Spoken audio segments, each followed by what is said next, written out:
Boy Scouts of America President Robert Gates recently said this, quote, "We must deal with the world as it is, not as we might want it to be. The status quo in our movement's membership standards can't be sustained."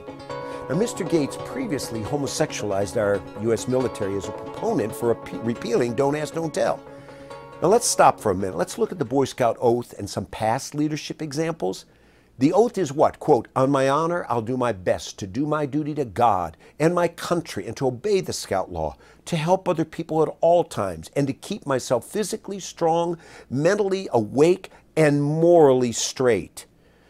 Honoring chastity until marriage, upholding fidelity to one spouse, avoiding homosexuality, steering clear of pornography. These are all encompassed in the commitment to remain morally straight, along with a commitment to patriotism, courage, loyalty, integrity, and service."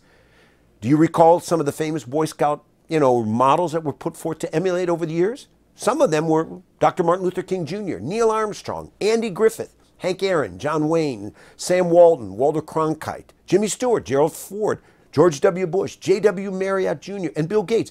And what did they all have in common? These were men who, though they're not flawless, they demonstrated manliness and they inspired us to become masculine leaders in our personal lives and future families. Now, for the record, the Boy Scouts are not discriminating by upholding standards for leadership and looking out for young, impressionable boys. In 2000, the Supreme Court ruled that Boy Scouts had the absolute right, under well-established constitutional rights to free speech and free association, to refuse to, quote, "promote homosexual conduct as a legitimate form of behavior." Now, just as a men's softball league, excludes females and women's yoga exercise club will not be open to men, this is simply associational freedom. It's a constitutional right. Now, I want you to picture for a minute leaving a Boy Scouts gathering at your church when a homosexual troop leader is seen crossing the parking lot holding hands with his lover. Before entering the car, they exchange a sensual kiss.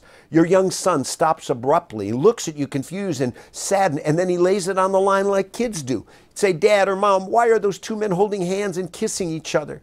My friend Joe said something that our troop leader is married to another man. That's gross.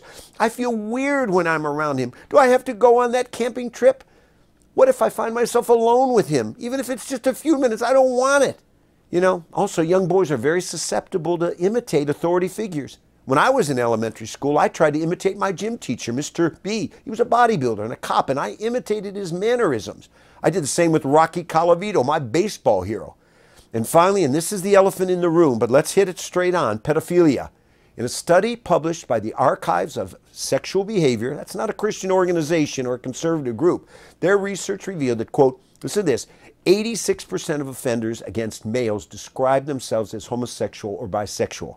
The Family Research Council states unequivocally, quote, "Since almost 30% of child sexual abuse is committed by homosexual or bisexual men, but less than 3% of American men identify themselves as homosexual or bisexual, we can infer that homosexual or bisexual men are approximately 10 times more likely to molest children than heterosexual men," end quote. Are you familiar with Trail Life USA? It's a Christian Boy Scout alternative. It's growing rapidly throughout America, and it's based on uncompromising biblical values.